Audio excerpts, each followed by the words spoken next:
Hello and welcome to the Oakland County Megacast. I'm Tyler Keefe from the studios of our flagship stations, 89.3 Lakes FM and Civic Center TV. In addition, today, as always, we're on Birmingham area municipal access, our TV stations, Comcast, Channel 15, and AT&T, Channel 99.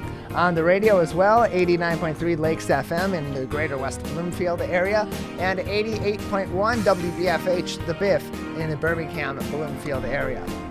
Online, civiccentertv.com. Click on our Watch Live link or view in the small player at the top right of our homepage on civiccentertv.com. And on Facebook, facebook.com/civiccentertv15 and facebook.com/lakesfm. And as always, joining me here in the studio is Ronnie Dahl.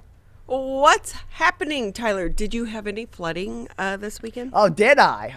Oh, my flooding began Friday afternoon on my way out here. Trying to get home. Yeah, I had stayed a little later. We had a busy end of the week, some complications that needed to be taken care of, some questions that needed to be answered. And so I was here until about 6:30 on Friday evening. And as I'm leaving, the rain is pouring.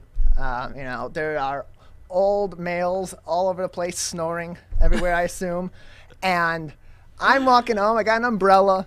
I'm all bundled up and ready to go. I walk out. Now, mind you, they're doing construction here in our parking lot. So there's not necessarily a great route out of the building.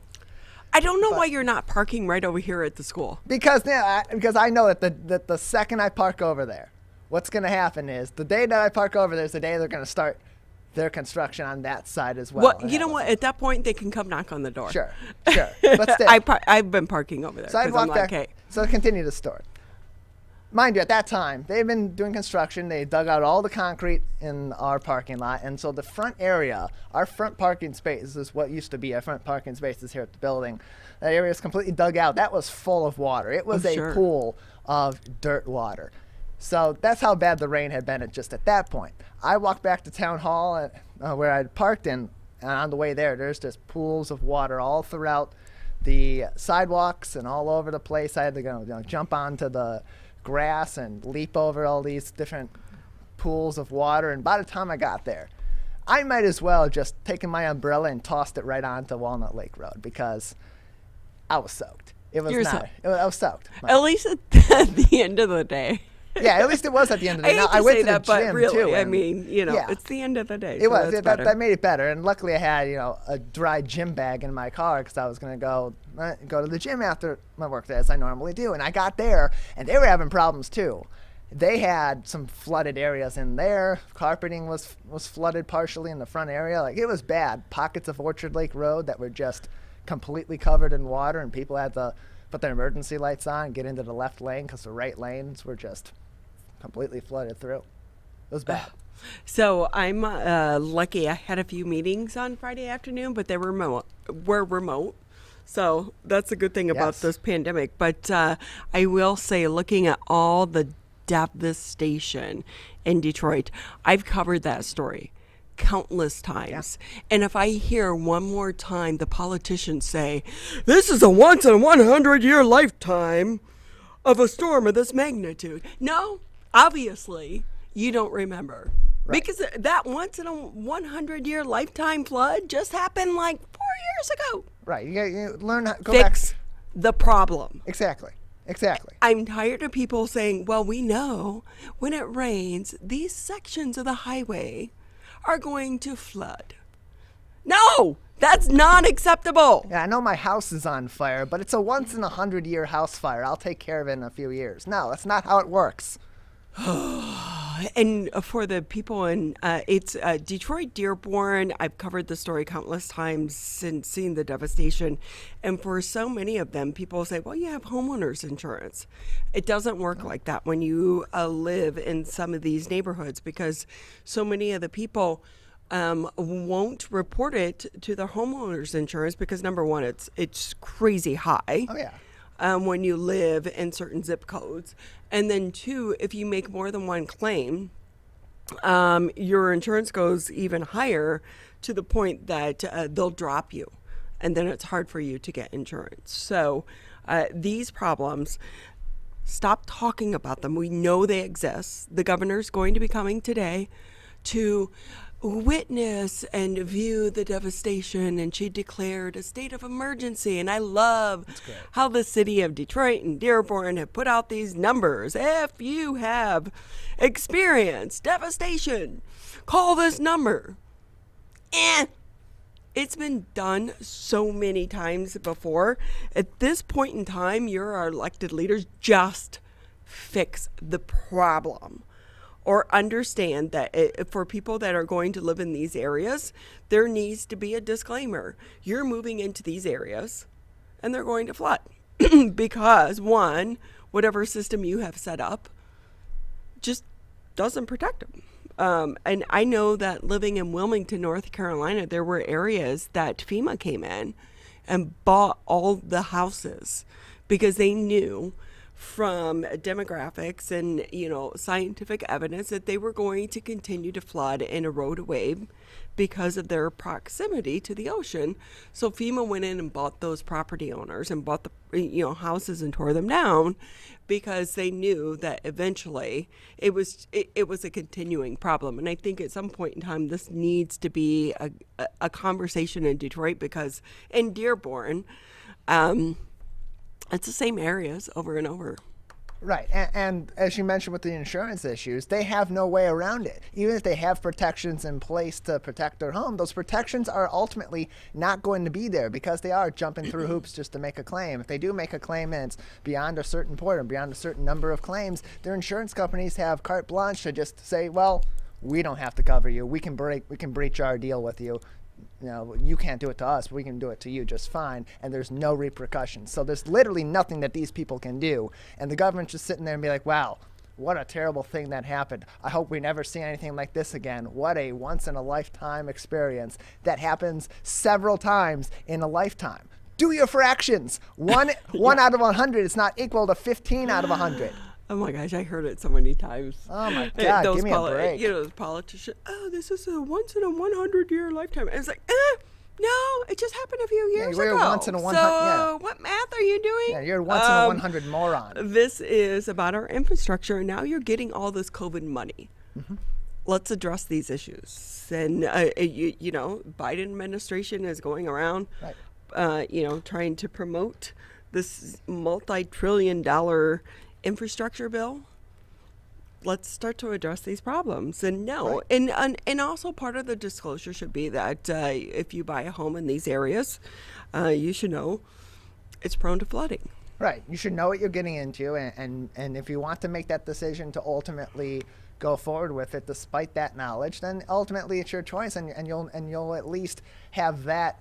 You'll at least have that in your mind to know that ultimately I knew the risk. I took on the risk by deciding to go forward with living in this area, and it is what it is. But that needs to be there. There needs to be protections in place. And you talk about the Biden infrastructure plan and all this COVID money that's being thrown around. If we're going to throw around all these taxpayer dollars, we should be putting them toward things that are ultimately going to help people down the line. Because as we have said time and time again, these are our taxpayer dollars. This is not free money. And if we're just going to throw it out there willy-nilly, why not instead use it for something useful that's actually going to help people that continue to have the same problem over and over again, and then have their elected leaders say, oops.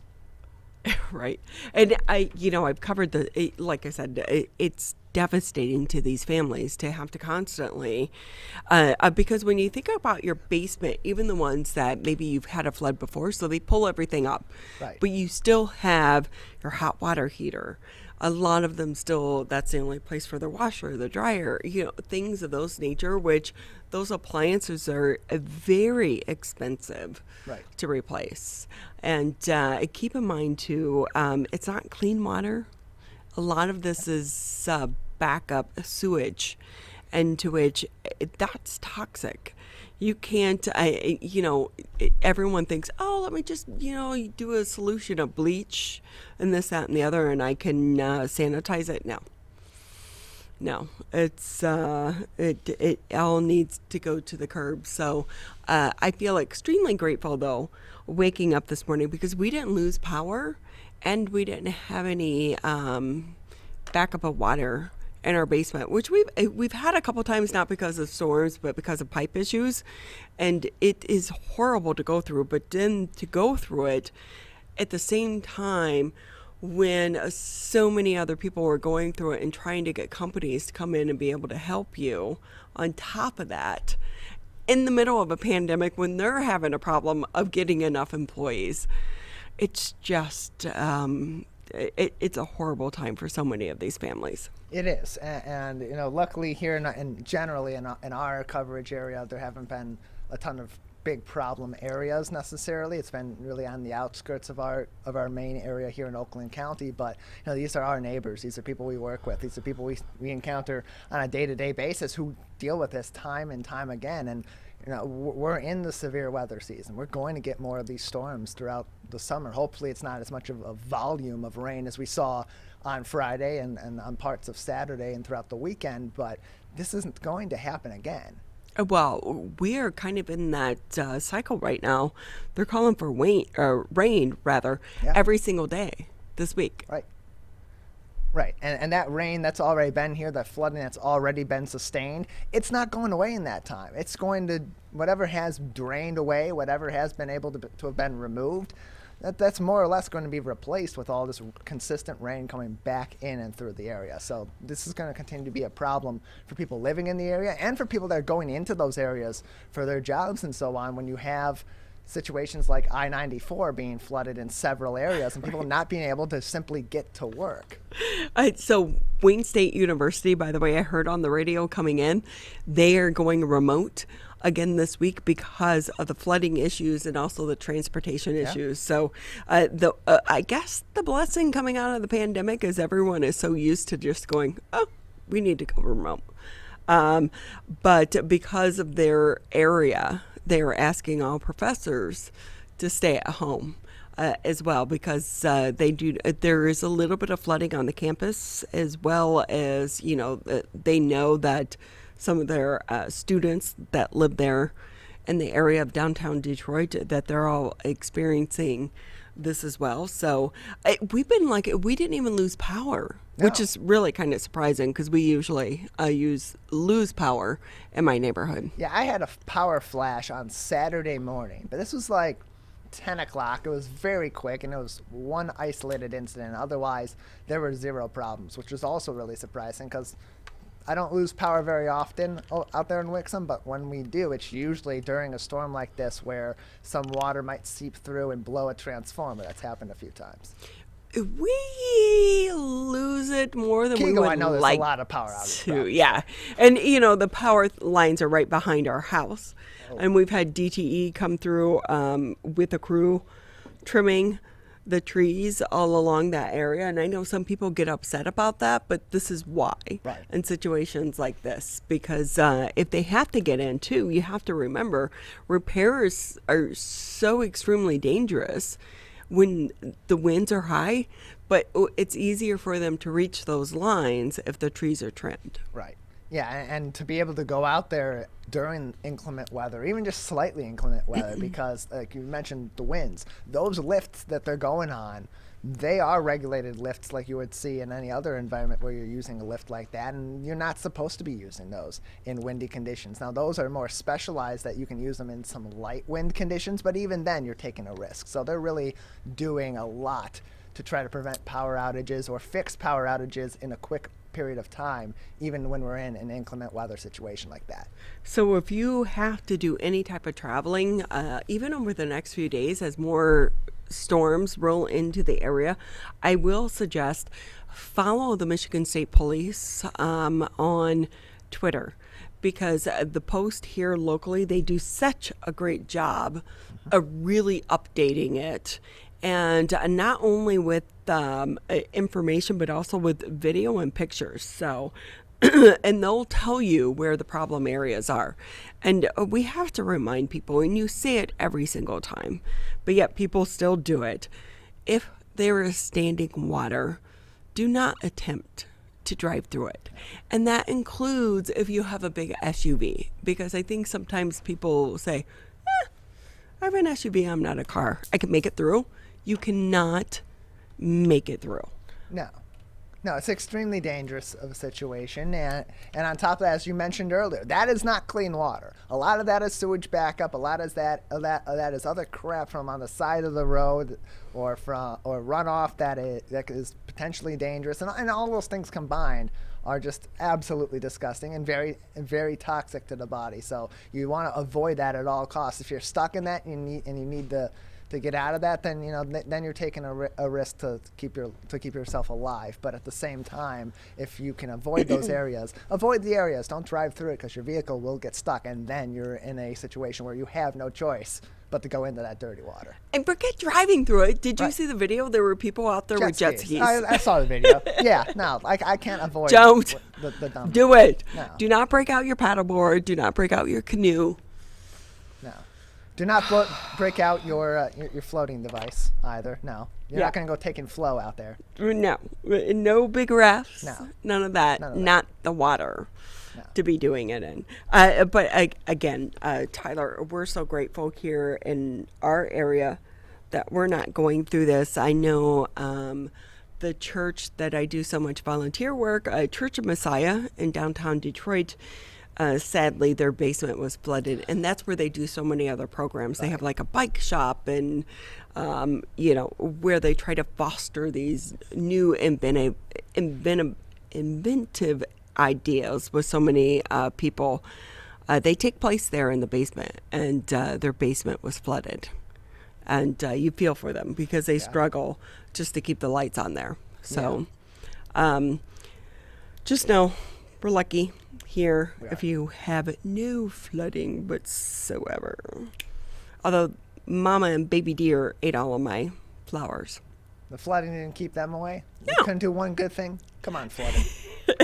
So I had the new lilies, and my husband was like, oh, I saw them out there munching on your, they bloomed. That's a good thing. But then the deer came, and they ate the blooms. Very brief moments of bliss in the garden. And he did say, he was like, the other one, I just planted a new one, and it bloomed. And he was like, maybe you should take a picture now, because it's not going to be here tomorrow. Yeah, 15 minutes. But they're so cute. I will say. So we saw the mom and the two babies were in the yard yesterday drinking for our little teeny tiny pond. And the babies are smaller than Trixie. Oh, wow. Which, so they're so cute. Yeah. So I have to say, go ahead, eat my flowers. Right. Just not my hydrangea. Right. As long as you're being cute, it's fine. Just not my hydrangea. No, so my husband came up with a good idea, Tyler. He's like, why don't you get like some of these cheaper baskets of flowers that they like to eat and put them around the pond as kind of a decoy so that they, fill their bellies with those, that they won't come up and eat my hydrangea. Maybe, or they'll just be like, oh, wow, it's a full feast here. They'll go through those flowers and move right on and go to the hydrangeas. I don't know. Maybe I'm just worst case scenario guy over here. It's crazy. It really is crazy where our minds go, and this is sadly where the show is going today as well. But I'm sure I'm not alone in that thinking. No. Everyone's trying to combat it. Anyone, like I talk to all my neighbors, and we're all talking about this, so I'm not alone. Hey, but for all of you with kids, by the way, the Michigan Department of Health and Human Services recommending that schools maintain their COVID-19 safety measures. So state officials say that schools should continue their safety and sanitation steps in place for the last year to help reduce disruptions to in-person learning when classes resume in the fall. So the Michigan Department of Health and Human Services has issued recommendations for schools to help protect those who are not vaccinated against COVID-19 because, remember, as of right now, the vaccine is not recommended for kids under the age of 12. We've been talking about the prevention strategies throughout the past year and a half. Of course, promoting COVID-19 vaccination for eligible staff and the students, using masks, social distancing, physical distancing, including cohorting children to reduce the potential exposures, COVID-19 screening, testing, contact tracing, encouraging students and staff to stay home if sick or having COVID-19 symptoms, and the list continues. And you can find the full list on our website, civiccentertv.com. It's going to be interesting because I think our numbers are so low right now.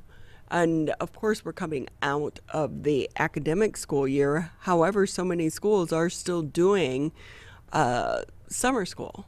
How is this going to look, and how is this going to work? I would hope that by the fall we're at that 70% threshold. I think that's a lot more realistic of a goal than, of course, this July 4th goal that was previously set by the President of the United States. But that being said, I think this is more precautionary.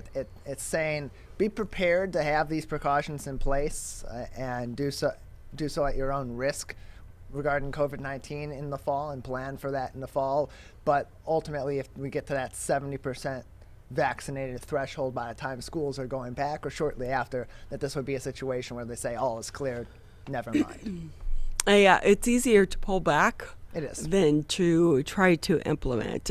Still such a tough place. So many of our school leaders have been throughout the year and a half. And as we continue to navigate COVID-19, remember, we're not out of this. We're feeling like we're coming out of it, but we're not just yet. So continue to experience a little bit of grace with some of our school leaders throughout the pandemic. Hey, foreign car makers and the U.S. plants relax the COVID-19 protocols, as Detroit 3 are not doing so. So the foreign automakers are beginning to relax some of the COVID-19 protocols as their U.S. plants, including the wearing a mask, even as the Detroit-based car makers and the United Auto Workers Union continue to require workers to wear a mask. Toyota, Nissan, BMW, Volvo, all beginning to let workers at some U.S. plants shed their mask as COVID-19 vaccinations continue to climb across the country. Some companies are requiring workers to provide proof of vaccination, though, before they can go mask-free. However, here in the Detroit area, the big three are saying, not just yet. The decision was made jointly with the United Auto Workers on June 9th when a joint task force agreed to continue most of the workplace protocols, except for the temperature screening.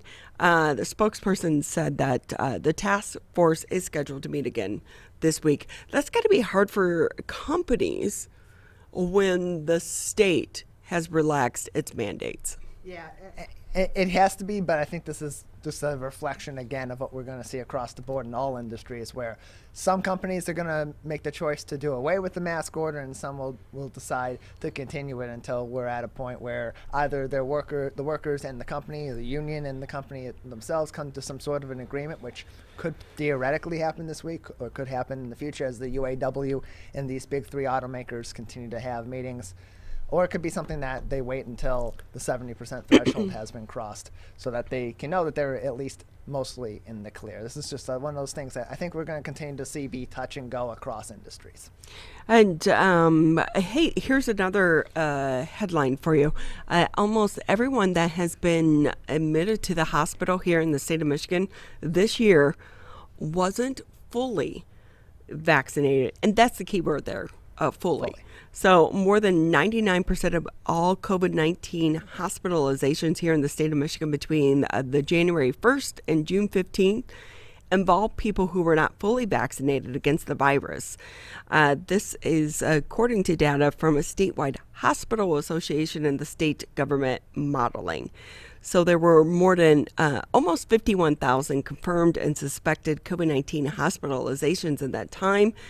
And of those, only 447 of those were for fully vaccinated people 2 weeks out from their final dose. About 0.088% of all hospitalizations were for fully vaccinated people. It takes about 2 weeks from the second dose for a COVID-19 vaccine to reach full strength. And I wonder, too, they say 2 weeks, if it's longer or shorter for certain people. So that's why we see people that maybe are outside that 2-week window that still get COVID. So in that same period, less than 1% of the people who were fully vaccinated later tested positive. According to the Michigan Department of Health and Human Services, those cases, as we've been citing them, breakthrough cases are expected but rare.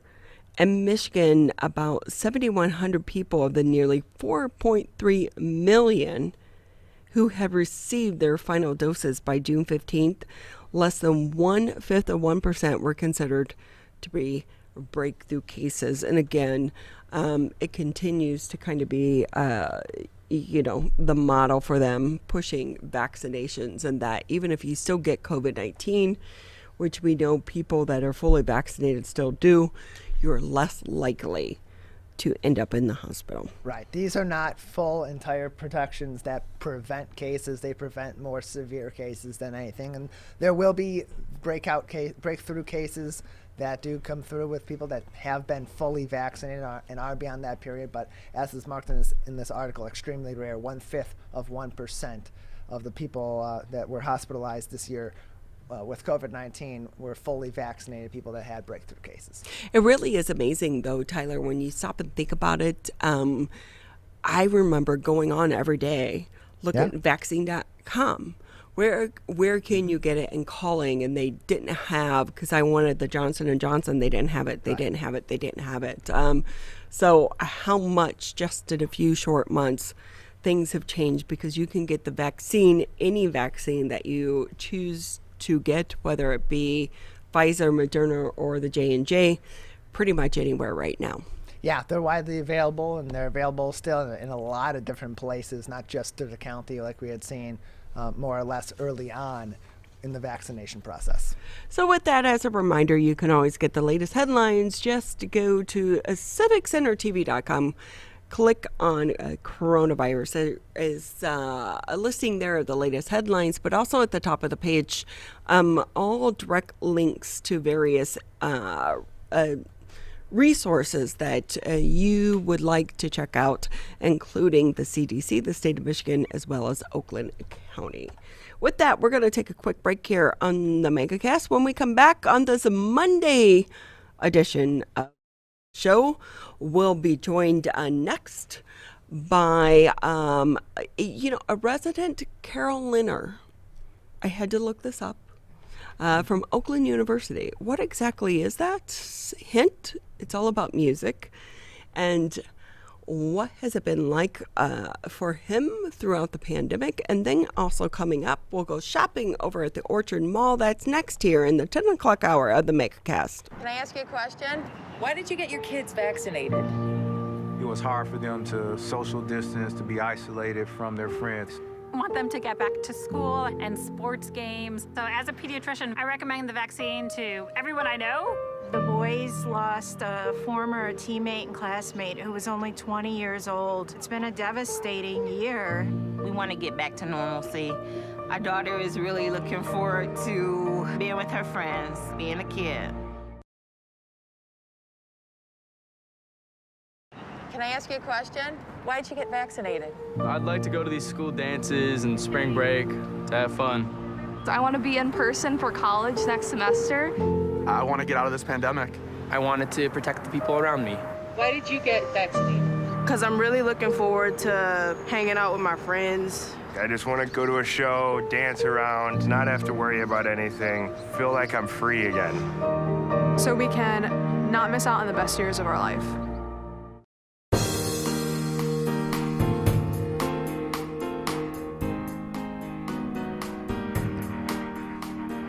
Great to have you with us here on the Monday edition of the Megacast. I'm Ronnie Dahl here in the studios alongside the one, the only, Mr. Tyler Keefe. I will say, Tyler, I'm just not feeling it today. It's rainy, it's dreary, trash day in Kegel, and you're rushing and you're running, and it's like, ugh. After the weekend we had with all that weather, we're exhausted. Everyone is. I know. And yesterday, though, turned out to be a pretty nice day. Yeah, it was a surprising day. A surprisingly nice day. Kind of disappointing because I was expecting it to be ugly all weekend. And I'm like, okay, I could have gone and done something. Maybe next time. I'm glad I wasn't the only one thinking that. Hey, you know what? I will say the one thing that I think so many people are so looking forward to coming out of this pandemic is live music.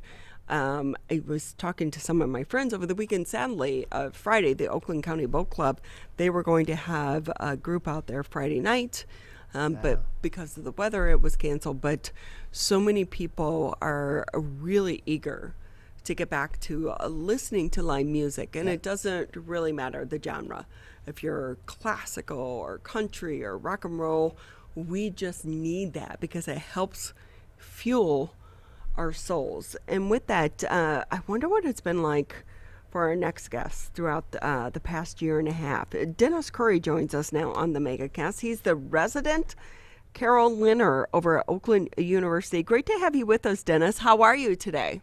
Thank you, Ronnie and Tyler. I'm very glad to be here to talk about this wonderful device we've got. You see in the virtual screen behind me, that is the tower that contains 49 bells, and it's right at the center of campus at Oakland University, and it's quickly become the icon of the university. And not many people even know what a carillon is. I'm glad you ran to the dictionary to try to figure out what is this thing. I will say I didn't know. I was like on Google this morning going, what? Huh? And then as soon as you read it, it makes perfect sense, but we all take it for granted.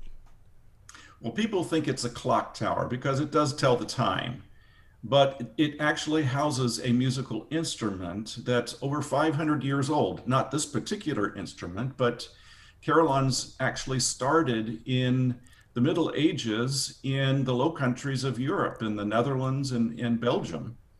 And they were in the tall tower, whether it was City Hall or the church steeple, and they would tell the time. They would toll the hour.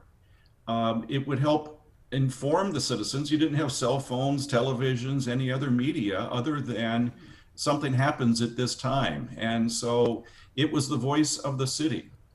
And it would also let them know that the market is in town. I mean, you didn't have grocery stores back then, of course. The markets would come to the town square. And soon wasn't just one bell, it was several bells that will help entertain the people. Civic pride got in there somehow, and the next town said, well, Antwerp's got 9 bells, I want 15 bells. And a little competition there, right? And then you will see there's an interesting architectural piece to this because the towers kept getting taller and more bells, and so it became the voice of the city. Now at Oakland University, this tower was built 7 years ago, and it was a very generous gift by Hugh and Nancy Elliott. And they wanted to do something to help define the university, which it clearly has. It's now the icon of the university. And we will be celebrating the 6th annual summer concert series. We invite guests in from around the world, and people will be coming from Illinois and Ohio and Maryland and even Detroit, of course. So it will be 6 Fridays at 6. We start July 9th at 6 p.m. for 6 consecutive Fridays. And there are wonderful players from a wide variety of backgrounds. And I close the series on August 13th. But it's an opportunity to come hear free music. We play anything from classical, as you mentioned, through pop. And so it's a very public instrument. Bring picnic tables, bring chairs. We do have some picnic tables there. Bring a blanket, just sit on the lawn under the tree, and you see the beautiful listening area that we've got around here. There's also a fountain right next to the tower. It's it's one of these interactive fountains. It just squirts up out of the ground and then vanishes away. So the kids love to run through it, and I've even seen some adults running through it on a hot summer evening. So with that, Dennis, if I can ask you, because it really is fascinating. The one thing, Tyler, I love about the show is you learn something new every day through the guests that we interview. And when we're talking about this instrument, it somewhat looks like a piano, but yet it's playing bells. It's really fascinating. We will have closed circuit TV, so you will be able to see the performer live. He's actually up right under the opening. You see the belfry louvers. It's halfway up the tower. It was where the playing cabin is, and the console is there. The console looks pretty much like a bunch of broomsticks in a row, but they correspond to naturals and sharps like you would on a piano. But it also has feet pedals to play, because you play with your fists, you press these levers down, and that is mechanically connected to the clapper, which gets pulled into the bell. So you can play loud and soft depending on how hard you hit these levers. So with that, Dennis, it's medieval aerobics, I call it. I mean, first of all, you've got to climb up to the tower, and then there's no assist other than your own physical strength. Right. So you're getting a workout with this. And Dennis, can I ask you, how did you get interested, rather, but also fascinated with this instrument to the level of which you are, because you're very well known? Well, that's glad to hear, but I don't know how. It's a small world in the Carillon world. There's about 186 Carillons in North America. Michigan has 14. Oakland University is the 14th. It is the newest one in North America, in the Western Hemisphere. There are a couple Carillons that have been added since, but in Europe, or I guess in the rest of the world, there's probably over 400 Carillons. So it is a small world. But I learned at Kirk in the Hills, and many of our viewers may recognize that church in Bloomfield Hills. It's a Scottish Gothic cathedral looking thing, and it has a very tall spire. And I was always interested in music. I went to school at Indiana University for music, and learned organ, basically. And this works like an organ because you're playing with your hands and your feet. And because there were so few Carillons around, I was singing in the choir at the Kirk. And the organist Carillonneur there said, I bet you'd want to learn how to play this thing. Well, there were very, very few instruments around. I didn't know what it was myself. I just thought it was a bunch of bells in a tower. And so he was 89 years old, and he said, come on with me up to the tower. We huffed and puffed. Well, I did, he didn't. And so I just quickly fell in love with it. And so that's where I learned. In my professional career, I said I was in music, but I also wanted to eat. So I got an engineering degree and worked in the auto industry, and was fortunate to do a lot of global traveling. So I've been able to visit places all around the world. Every Carillon is different. Every setting is different. Here in this particular area in Michigan and in the US, many times the bells are in a very quiet zone. They're in a lovely setting, as you can see here at Oakland, where you can relax and enjoy the music. Some places in Europe, however, they're right in the densest part of the city. So you just don't have the luxury of enjoying the music. And it's just a wonderful thing. During the pandemic, this was one of the very, very few live music venues around. And we put out some advertising, and we thought, should we shut down? No, we asked people to do, due diligence, wear your mask. But they were so appreciative to come out in the fresh air and enjoy live music. So we didn't miss a beat. That's great to hear because we've all missed live music. Dennis Curry here with us on the Megacast. He's a resident Carillonneur over at the Oakland University. And Dennis, are you worried that this genre is going to fade away with the next generation? And how do you entice younger people to get involved just like the individual did with you? There are many places that teach. I do teach here. I've got some students. University of Michigan actually has 2 Carillons, one on main campus and one up on North Campus, and they teach there. Grand Valley also has a Carillon program, and Michigan State. So we are teaching young students. Will they ever be a Carillonneur and make this a lifetime occupation? No, there are very few full-time positions that would support, your livelihood. But it's a great opportunity to do something musically, physically, and to share talents and these beautiful resources with the community. So is this really, do you approach it as a community service?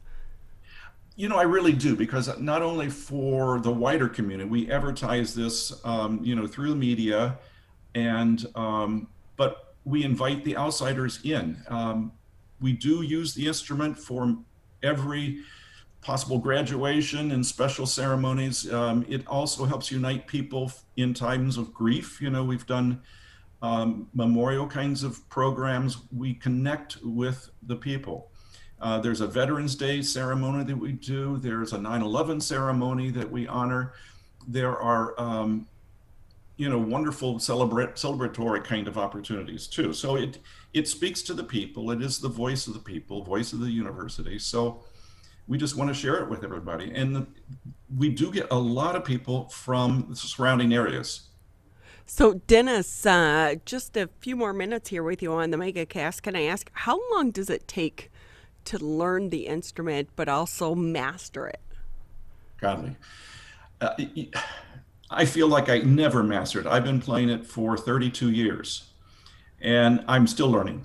I am still learning. So we have a series every Friday at noon where we perform a half-hour free concert, and when students are ready to, with their piece that they've learned, 1 piece, 2 pieces, whatever, they perform along with me. So they'll do their piece and I'll fill it the rest of the half hour. I now have a student that is actually going to make her debut this summer in University of Michigan Summer Carillon Series. So I've been asking her to play the noontime program, which helps her polish up her skills before she goes to her big debut. Wow. And it's great practice, but it's, we are so lucky to have someone such as you right here in our community and teaching the next generation and keeping this alive as well, because it's so important. And with that, Dennis, can I ask you, how can people find out more information if they do want to listen? Is it open to the public to go sit on the campus lawn? Yes. I mean, for the summer series, we do have a website. And you just go to oakland.edu/Elliott-Tower,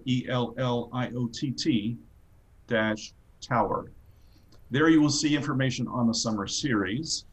There's also contact information on that site. So if anybody is interested in studying, whether they're enrolled in the university full-time or as a part-time situation, we take students from 16 years old to 65, or actually more. And we've all learned during the pandemic, don't withhold life. Live it. Learn new things. Embrace new adventures. And this could be a new adventure for someone that has a love for music.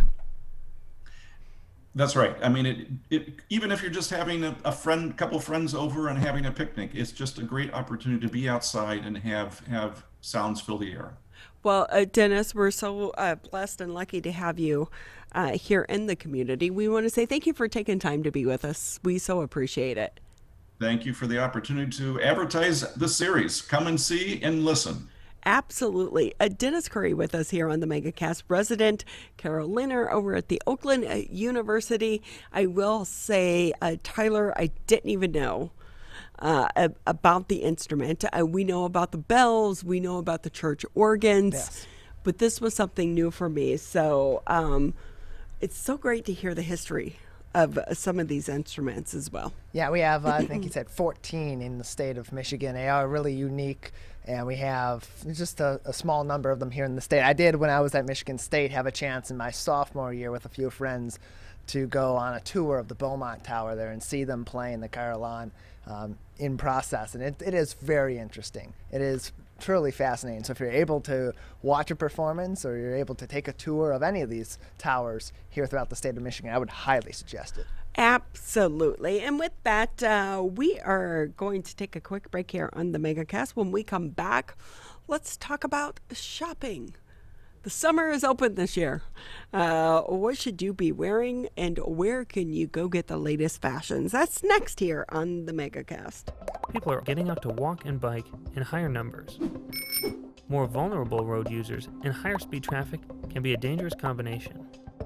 Crash severity has increased, so if you're driving, be sure to slow down and look for people. There's no need to speed. If you're biking, ride with traffic. If you're walking, avoid stepping into the road if possible. If you have to walk in the street, walk facing traffic. Learn more at walkbikedrivesafe.org.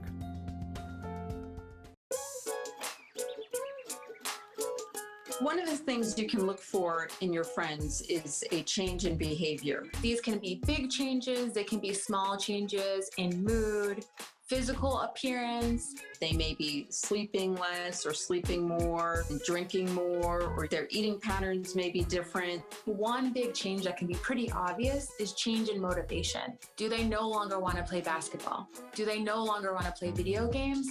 Now that we're spending more time online and in virtual settings, it's really important to pay attention to the language that your friend is using and the words they're using to communicate. So when we text our friends, are they taking longer amounts of time to respond? Are they not responding at all? You don't have to be an expert to try to recognize these signs. The second that you feel it in your gut and that you're concerned, that's the second to have the conversation and open the door to what might be going on.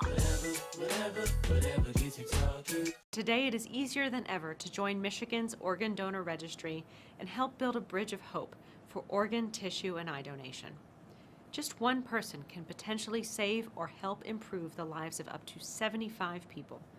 By joining, your legacy could be the gift of life. Sign up today at michigan.gov/SOS or at any of the more than 145 Secretary of State self-service stations located across Michigan. Be part of Michigan's Bridge of Hope by adding your name to the Organ Donor Registry.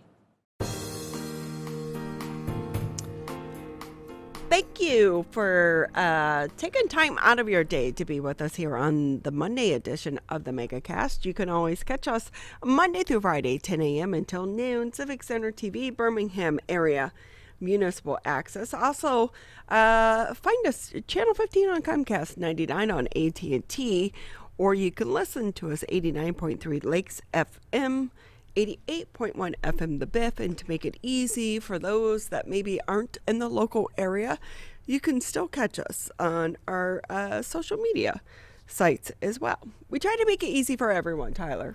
Yeah, we really do. Give them all different outlets to watch the show on, whether it be live or it be afterward, or if you just want individual interviews as well. You can find all those on civiccentertv.com and click on Megacast. So for so many of us over the pandemic, we've actually been clearing out our closets, not doing so much shopping, but I will say over the past weekend, I have a new project I'm working on. We're starting filming next week, and I was like, oh, I need some new clothes. And I was kind of surprised to go in and to see that the dressing rooms are back open to trying things on. So it's these little signs that life is getting back to life as we knew it. And it is a new summer season, which means it's time to get some new clothes. And with that, we want to bring in Julie Feldman. She is the co-owner of Guys and Gals here in the Orchard Mall. Great to have you with us. Hi, thank you for having me. Are things picking up for you? things have been picked up all along. It's just different. So during the shutdown, I was really busy. I was taking orders. I was FaceTiming. I was sending photos out. And I was really busy. And then after we reopened, we also opened a website, which is doing really well, and shopguysandgals.com. But we've been busy, but we are finding it's getting busier and busier. But we just adjusted our merchandise for what people wanted. When they were all home, they wanted comfort. So they wanted sweatshirts, sweatpants, t-shirts. Now they want going out clothes. So it's just a matter of adjusting our merchandise for what they wanted. So and with what that, exactly they wanted. And with that, Julie, though, as a business owner, behind the scenes, how quickly can you pivot what you're getting into your store based on the new trends? Because we do know behind the scenes, some of the supply chains are disrupted right now as well. Awful. So when we were first shut down, it was easy to pivot. We were stuck with a lot of merchandise. I'm not saying we weren't. We didn't sell our formal gowns. We didn't sell clothes that like shower outfits and that type of thing. Yeah. But all those are on sale now. We've actually pretty much sold the majority of that stuff from last year, just at a really deep discount. I was able to get in really quickly into sweats and sweatshirts and t-shirts. That was easy because everybody had all this merchandise to sell. Now, all of a sudden, I need going out tops, Saturday night tops, date night tops, however you want to call it. And that is harder. I keep on going to all my companies. Please send me inventory. Please send me inventory. I need more goods. Nobody overcut. Plus, everybody's shipping very late because of the supply chain being in a crisis right now. It's a real problem right now. So as a business owner, how do you try to still attract your new clients, get them to buy what you have in, on the racks, but also try to manage for the future, which you don't know what it's going to be? Well, I feel like we do a lot of social media. So we post what's there. And like I said, we have this website now. So we've gained a lot of new customers all over the United States who have not seen my merchandise, who want it. We just geared the merchandise. Everything we have is pretty much selling. The things I did have left right now, like all my sweats are half off because I had too many leftover sweats. But all my jeans, I was very conservative in my ordering. So anything I have is selling out. And for fall, I wasn't as conservative, but still a little conservative. And I'd rather chase the goods because it's still the unknown, right? But everybody has enough sweats. They're like, we have enough. We don't need any more. We need going out tops. We need blue jeans. We've gained weight. We can't wear any more sweats because we're just going to keep on gaining weight. We need to get into jeans. That's a problem, right? The COVID-15 instead of the freshman 15. So yes. So everything we have is just selling. I mean, we've been really busy, and actually my customers are so loyal. We've been pretty good during this whole thing, thank God. I mean, we've been okay.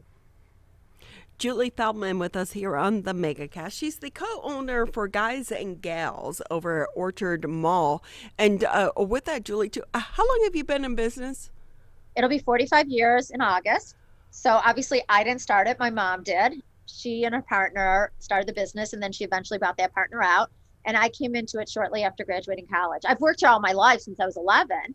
But yeah, 45 years, which is huge. That's a huge, my mom, she started this, and to be in business 45 years anywhere, that's saying something. So if I can ask you, Julie, for all of us, we've been riding this roller coaster ride of the coronavirus. From a business standpoint, of someone too in your position, what has the last year been like for you? Exhausting. How's that? Absolutely exhausting. So the first 3 months when everybody was shut down, I was working by myself. I wasn't sleeping. My mind was just kept on running and running. I got to keep this business going. And I would be on my computer at 6 a.m. in the morning, and I had all these people inboxing me, list pages of people wanting to know, how much is this? This is when I didn't have a website. Now I have a website. Oh. How much is this? Because I would post all the time. How much is this? Do you have this size? So I'd make lists. Then I'd run to the store and I would pull everything. And then people wanted me to FaceTime them. They wanted me to take pictures, and I had to deliver everything to their front porches. And The first 3 months were exhausting. It was very stressful. Now I gotta say it's not as stressful. Being a business owner, no matter when it is, it's stressful, right? Right. But the first 3 months were really difficult, and they definitely, gradually got better and better. So when you were saying that you were posting, what were you posting to? Like your social media sites? Yeah, my social media was huge. That was our lifesaver. Instagram and Facebook was absolutely my lifesaver. So coming out of that, like you already had a presence on those media sites prior, but coming out of the pandemic, which we hope that we're coming out of it, what advice would you give to other business owners and how social media really helped you ride this ride this crazy roller coaster ride of the pandemic? So social media is very, very important, and depending what age group, who your target market is what social media you should use. Now we are starting a TikTok because that hits the younger person. But for us, Facebook and Instagram has just been really, especially during the pandemic when everybody was stuck at home. I think everybody was just scrolling their social media all day long when they were sitting and doing schoolwork with their kids. They were just scrolling it. It's really important. Everybody should have, and I think most stores do, most businesses now do have social media, especially during the pandemic. I feel like they had a presence in it. But how have you taken your social media presence and adapted it to the world that we live in now, especially because you do service different age groups? Right. I have a lot of age groups. We post all the time, and that hasn't changed. Maybe I posted a little bit more during the shutdown than I do now. We try to post once a day, but then there goes days that we don't post at all, that we're just too busy. The thing that we've adapted to is opening a website. That's been our huge thing. We found everybody was asking me, do you have a website? Do you have a website? Because I was gaining customers from all over the country. Then now with our social media, it's all hooked into our website. So right before I got on with you, I started my story.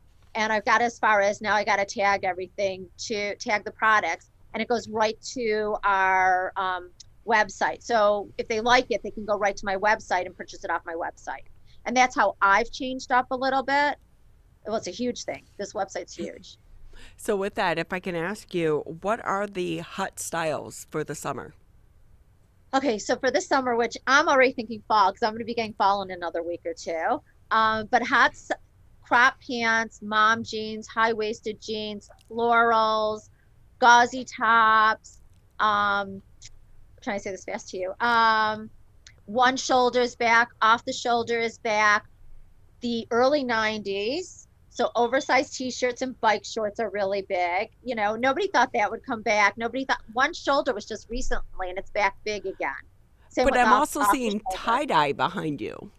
So tie-dye is huge. So this screen, I just realized what I pulled up was an old screen. So tie-dye is huge this summer. But as I say that, we're still selling tie-dye, but it's not as big as it was a couple months ago. Oh.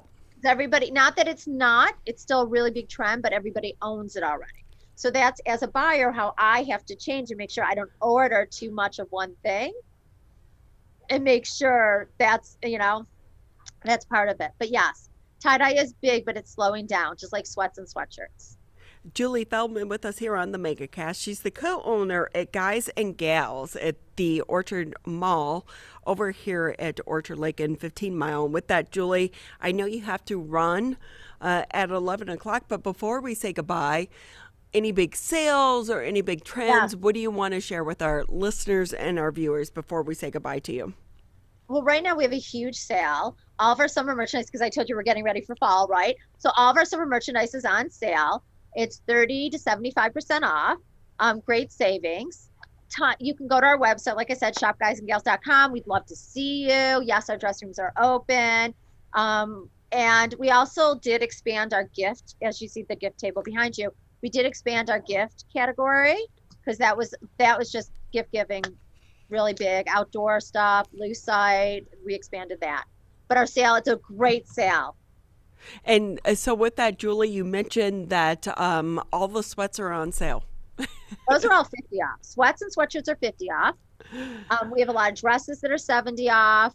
A lot of my jeans are on sale. We have t-shirts 30 off. The majority of my sale, except for the gift items, are at least 30% off right now. There's a few things that just came in last week that aren't on sale, but the majority of the store is on sale right now.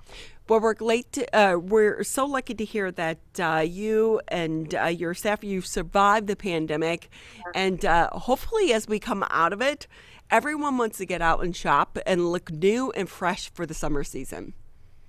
Yes, it's great. And everybody, thank you. My customers are incredible. This is just, it's a really big learning experience, the support that we've gotten, and it's just our community is a great community. We're so lucky, really, to live here and to support local. Please, please, please continue to support local. With that, as a reminder, you're listening to 89.3 WBLD, Orchard Lake, 88.1 WBFH, Bloomfield Hills. Julie, we so appreciate your time, and we wish you the best of luck. Thank you, and thank you for interviewing me. I will say, Tyler, it's been a while since I actually went shopping for new clothes because during the pandemic, we haven't had to dress like we used to dress. Yeah, it's been a while, I think, for a lot of people. I mean, I've pulled some shirts and some pairs of pants out of the bullpen and expanded the rotation, so to speak. But like it's not been it's not really been as intensive as it is now. We're going back out. We're going to various places. You gotta mix up the lineup. Right, and as we are starting to emerge from the pandemic, we want those new things to make us feel good. The first few days, you'll maybe kind of break out the old stuff that you're like, oh, I forgot about this. But no, it's outdated. Right. Go buy something new. Treat yourself. And do it locally. And support locally. Absolutely. So, again, we want to say thank you to Julie for being with us here on the Megacast. We'll take a quick break here on the show. When we come back, we are going to be headed to the zoo. That's next here on the Megacast. Who is struggling right now? I am. My son is. Many are struggling with anxiety, depression, and substance use. Before it becomes a crisis, reach out to MyCal, the Michigan Crisis and Access Line, for free confidential support 24/7. Available in the Upper Peninsula and Oakland County. Just call or text 1-844-44-MyCal or chat online at michigan.gov/MyCal. A message from the Michigan Department of Health and Human Services. Motorcyclists are hard to see. To keep everyone safer, it's important to always look for them and know where most crashes occur.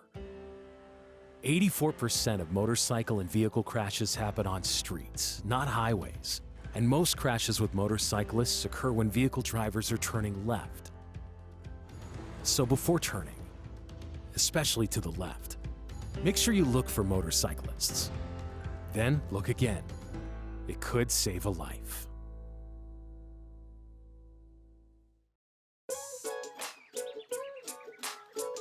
One of the things you can look for in your friends is a change in behavior. These can be big changes, they can be small changes in mood, physical appearance. They may be sleeping less or sleeping more, drinking more, or their eating patterns may be different. One big change that can be pretty obvious is change in motivation. Do they no longer want to play basketball? Do they no longer want to play video games? Now that we're spending more time online and in virtual settings, it's really important to pay attention to the language that your friend is using and the words they're using to communicate. So when we text our friends, are they taking longer amounts of time to respond? Are they not responding at all? You don't have to be an expert to try to recognize these signs. The second that you feel it in your gut and that you're concerned, that's the second to have the conversation and open the door to what might be going on. Whatever gets you talking.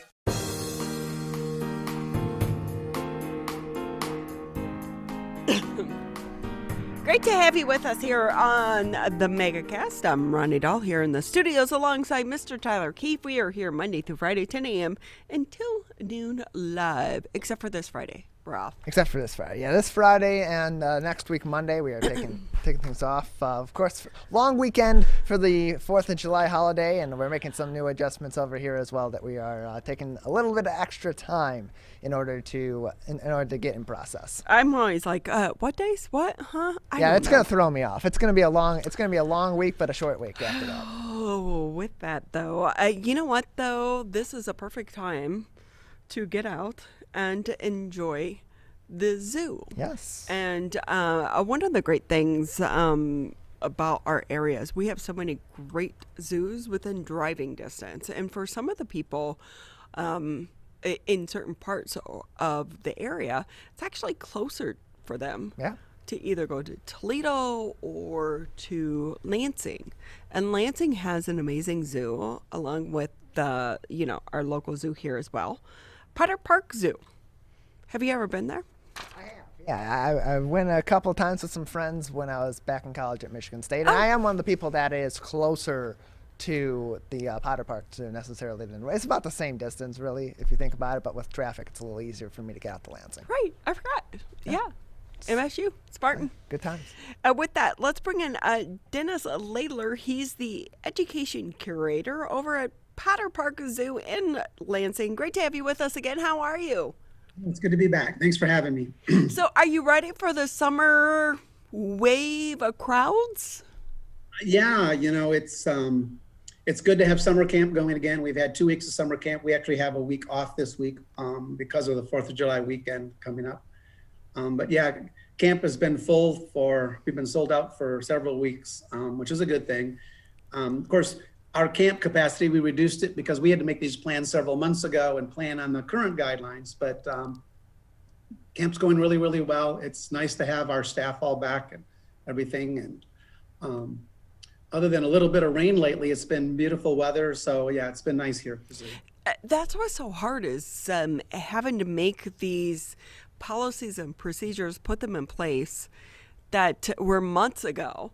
But yet we know throughout this pandemic, sometimes the rules and regulations have been changing weekly or monthly, and that can be so frustrating.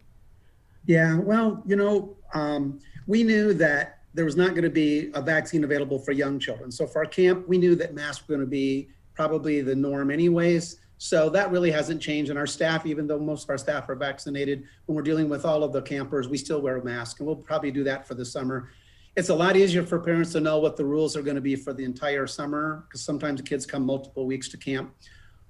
So really, sometimes we find out good things. We're finding that the reduced size camp, because we reduced capacity so we could do social distancing initially, that even though it doesn't help the bottom line as much by having smaller camp sizes, our camp instructors are really appreciating reduced size. So we may sort of hedge it a little bit. Instead of going back to our original next summer, we may go somewhere in between. So sometimes you learn stuff by trying things new too. So exactly. Always in crisis, when you look in between the lines, there's usually something that is positive that comes out of it. And that could be that same situation here.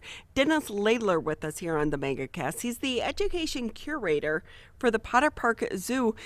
Dennis, what's the oldest that someone can attend one of your summer camps? Because I think I need to go back to summer camp. So do I. Every year we say we're going to do one just for adults, because all the parents say, well, I'd rather send my kids home and spend, the day at camp. So we've talked about it. We probably should do it. We've talked enough about it. So our camp, we have 3 age groups. And it's what grade they'll be going into this fall. So we have first and second. Oops, sorry, I didn't turn my zoo radio down. That's okay. We like the zoo radio. So we have first, second, third, fourth, and then 5th through 7th. And in past summers, we did a special 1 week just for high school students. But we changed our teen volunteer program to make it a little bit more of a mentorship program this year. And so we're going to try that and see how that works. Because with that, Dennis, obviously part of the, motivation behind some of these camps is not only to introduce the kids to this new world that they could be exposed to, but also to foster that passion within them, that they become the next generation of zoo workers. Is that what you're hoping for? For sure. And that's why the teen volunteer program is so important. I don't know if I mentioned last time I visited with you that we're one of the few zoos in the United States that has a high school class taught on site. We have juniors and seniors from about a dozen different school districts that come for 2 hours a day, either from 7 to 9 or 12 to 2. And they come every day of the school year. And it focuses on animal science and zoo management. And we've had some of those graduates that are now doing PhDs in field research in Africa. They've become veterinarians. A lot of them are in college and life science careers. So yeah, getting them exposed to a young age and having options continually as they go through their K-12 career is very important. With that, Dennis, I think about that program and it seems like it's been successful. Do you anticipate it's going to be shared and more zoos are going to adopt that program? Yeah, there's, at the annual zoo conference where all the accreditors sort of get together and we share expertise and have concurrent sessions and things. There's been talk that we should probably do a session just on, it's a lot of different models. The John Ball Zoo in Grand Rapids has had elementary classes on site for probably over 20 years. So yeah, there's a lot of different zoos that are doing something, but we're finding that these immersive types of programs are very important for students that may have that interest or aptitude. And not all of our students that take our high school class are going to do a life science career, but some of them we have 3 from the high school that are actually working at the zoo this summer. So that's always good too.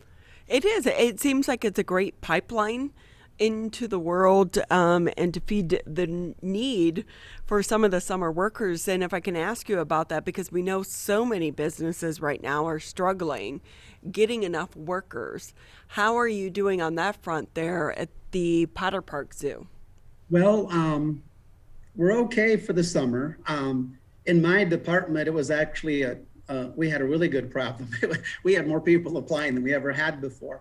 Both for internships, we were able to switch it around. So some of our camp assistants were actually paid internships, I'm sorry. So I think because a lot of degrees in this field require internships as part of the degree. And last year we weren't able to do internships. And in fact, pretty much MSU and most other universities canceled on internships. So we had a record number of internship applicants. And so we have a really great pool of interns this year. And they're helping us with a lot of different programs this summer.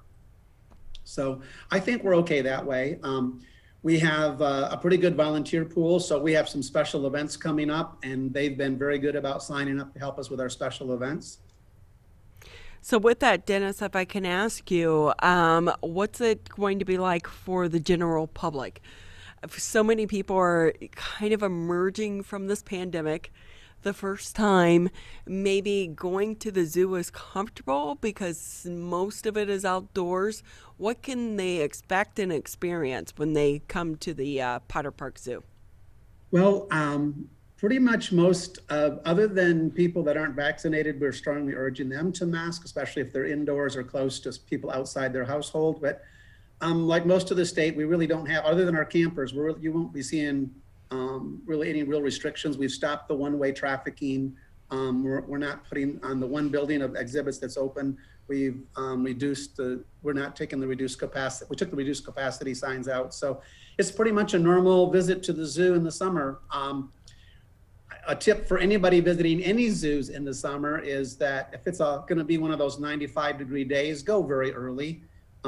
Zoo animals are like us. Even the tropical ones don't want to be in hot sun and aren't as active. So the animals are most active at the beginning of the day and at the end of the day if it starts to cool off. So that's just a tip for any time you're visiting a zoo. That's good to know. Hey, and with that, Dennis, can I ask you too, concessions, all the concession stands back open? It's pretty much back to normal? They're all open. Our camel rides are there for the summer. Our animal contact areas like the farmyard and the goats, people are able to go with those, are able to pet the ponies. For those that are interested, they can do camel rides. So yeah, there's all those things are open. The only time they close, if we get a downpour, rain or thunder or lightning, then of course we have safety considerations. But other than that, they're all open. We have, next week, we have a very special way to get to the zoo very inexpensively.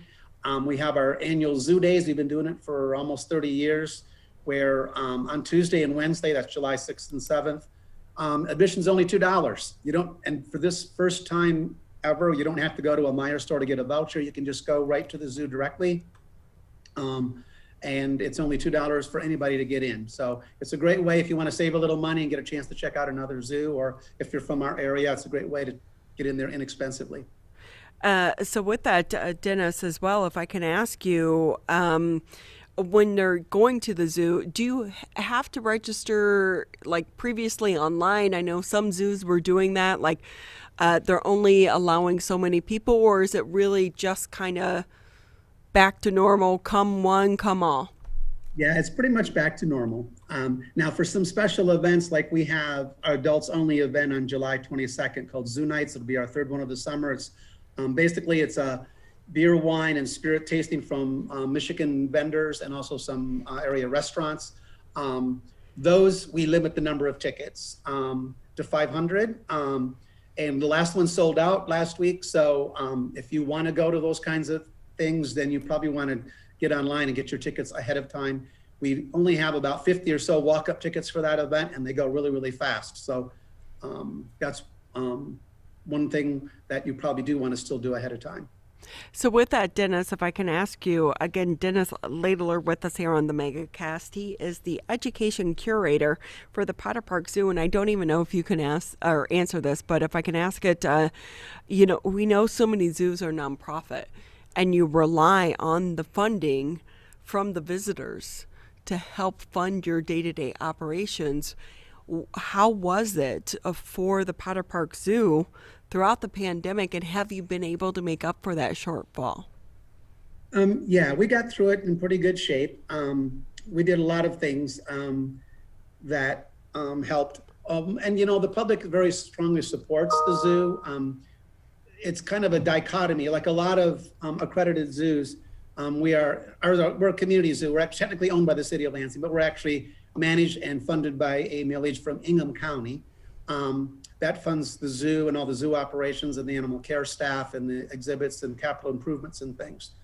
But we also have the nonprofit 501c3 Potter Park Zoological Society. And in addition to helping fundraise for the zoo, my education staff, the events staff, the marketing team, we all work for the nonprofit. So because from early March of 2020 and until relatively recently, we knew we wouldn't be getting any education income. Schools weren't coming to us. We couldn't go to school. So the education team were actually furloughed from mid-June of 2020 till February of this year. But that allowed us to make sure we had money to come back and get camp ready and everything going. And so now things are going very smoothly again. So we were able to weather the storm pretty well. So with that, Dennis, if I can ask you, what's the number one exhibit people need to see if they come to the zoo? Well, I'm going to give you a couple of them because we have otter pups, and of course they're very cute. Adorable. Otters, because they spend so much time in water, and you're virtually the thickness of the glass away from them. You get a really close-up look at them. They're almost always active unless they have a high metabolism, so they're like young children. They're either playing hard or sleeping hard.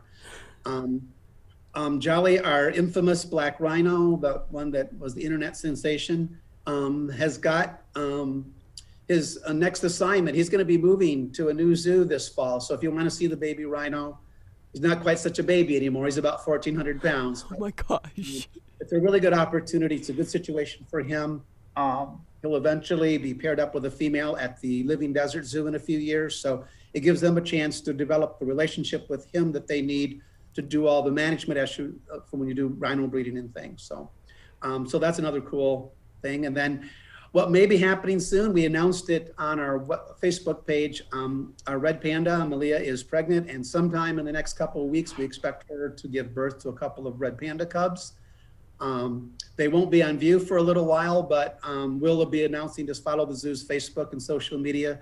So when there's not much, something much cuter than a baby red panda. And so by the time they're about a month and a half old, they should be able to be visible. We'll try to do as much video of the babies behind the scenes as we can until then. And if we can talk about behind the scenes quickly, how important has it been, social media, for you and your team to be able to introduce different animals, different species, but to give them that behind the scenes look at these animals throughout the pandemic? Well, not only throughout the pandemic, it was especially important during the pandemic. So the people, especially the story of Jolly, unfortunately, the first several months of his life people could only see them through video, but the whole pregnancy with the black rhino, we did a lot of social media showing the ultrasounds and the cooperation we get from the experts from MSU that come and learn from our vet staff and our vet staff learning from them. Zoos and aquariums, accredited ones, have learned that people are fascinated by everything that happens behind the scenes, that all the care that goes on, all the research that goes on. And so we try to do that even on an ongoing basis. It was a little heavier during the pandemic because that was the only way for our guests to engage with us for a while. But we learned from that. There are people that live for the next jolly posting a video and things. So keeper cams are very popular. Our keepers are very good at trying to capture things with their cell phones when they're behind the scenes and something's really good so we can get it posted. That's not going to go away even though the restrictions have gone away. We'll continue to post things like that. And pretty much all of our counterparts will be doing that too. Well, it's been so great having you with us here on the Megacast. Oh yeah, we like talking about our zoo and sharing as much as we can about what goes on at the zoo. Everyone loves the zoo. And I always say when I win the lotto or when I retire, whichever one comes first, I'm just going to be a volunteer at the zoo. That's a fun idea. Yeah. Just talk Almost all about the of bears. They rely a lot on our volunteers. They do a lot for us. They really help us with a lot of things. And are volunteers pretty much coming back to normal staffing levels? It's getting close. A lot of our volunteers are seniors, and so they were in the high-risk category. So a lot of them have been a little cautious about coming back. But lately, we've been seeing more and more of them. We've been doing a lot of online training so that when they come back, they're ready to go. And so we've been seeing more and more of our volunteers coming back in the last few weeks. Well, Dennis, I have to say thank you so much, as always, for your time. We so appreciate it. Oh, thank you. Anytime. You by far have one of the best jobs. Again, he's the education curator for the Potter Park Zoo in Lansing. So we want to say thank you to Dennis and the entire team there for taking time to be with us. And we will say we try always to get our local zoo. I don't know, for whatever reason, don't come on. But Toledo Zoo is another great zoo as well. Yeah, we got a lot of great zoos in the local area, and all a relatively short distance from us. So a lot of different choices and a lot of different unique things at each one of them, too. Yeah, and, we are such a vast area here in the Metro Detroit area. For so many people, it's closer for them to go to Toledo or Lansing or some of these other areas rather than right here in the Royal Oak area. But the zoo is like the coolest place on earth ever. It is. It's a really interesting place. You can learn a lot. You get to see a lot of things that you really otherwise would probably never encounter in life. So if you got to work at the zoo, which exhibit would you want to be a part of? Oh, man. I'd like to work with some of the, I'd like to work with like the polar bears and the penguins. The penguins especially. Yeah. I love penguins. So that would be a really fun one, I think, for me.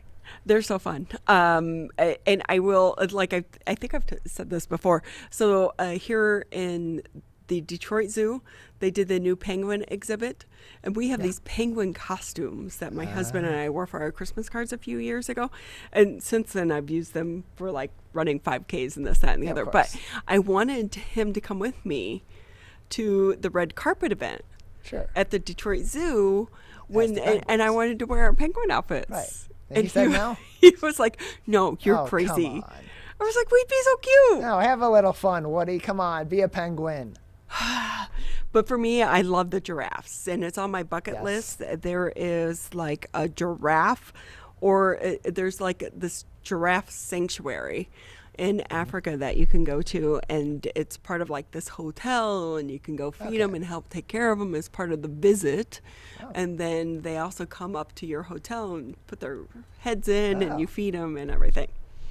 That's one way to get woken up in the morning, I guess. Is to have a giraffe in your face. Pleasant surprise. I know. But we live in an amazing world. It really is. We do. Hey, with that, we're going to take a quick break here on the Megacast. And what an amazing world we have right here in the greater Metro Detroit area. And with that, we're going to be talking with the owner of Sprout Bake. Cupcakes, muffins, they do not have to be made of all those ingredients that aren't so good for our bodies. We'll be talking with the owner coming up here next on the Megacast. Can I ask you a question? Why did you get your kids vaccinated? It was hard for them to social distance, to be isolated from their friends.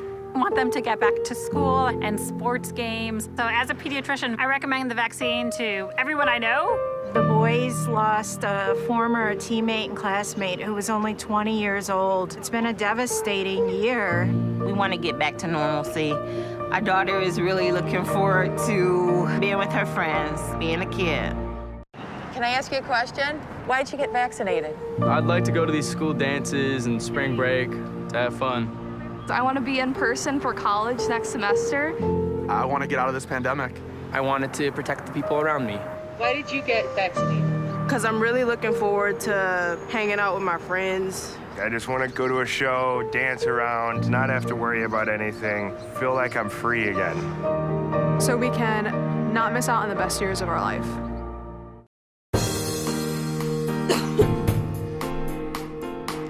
Great to have you here with us on the Megacast. I'm Ronnie Dahl here in the studios alongside the one, the only Mr. Tyler Keefe. Tyler, how many hats do you wear? All of them. That's the best way to describe it. As many hats as I can put on my head at once. So just like Tyler, so many small business owners also have to navigate wearing multiple hats to be able to see their businesses be successful.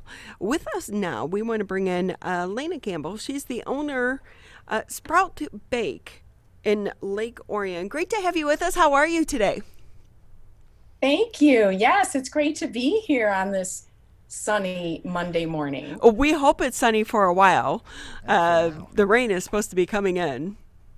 But with that, though, if I can ask you, because I know you're really kind of like a mom-daughter duo, but if we can, before we kind of jump into the business side of it, give us a little bit of background. How'd you even come up with this, and what exactly is your company? So it's probably like the invention of many products. It came out of necessity. So we found out my daughter was gluten intolerant and dairy intolerant, and she had been having a lot of digestive issues, and we were going to a lot of doctors trying to figure out what was going on, and discovered that it was, a gluten and dairy sensitivity that she had. Well, we loved to bake together. That was our thing, right? Making cookies and cupcakes and cake and all that fun stuff, right, that moms and daughters do. So the quest was, how can we bake together something that's gluten-free that actually tastes good? And you've probably maybe tried some of the gluten-free products that you can buy at the grocery store. It's like eating cardboard. Let's just go ahead and say it. I was going to be nice, but yeah, my neighbor Erin would tell me that. What kind of cardboard have you brought for me to try today?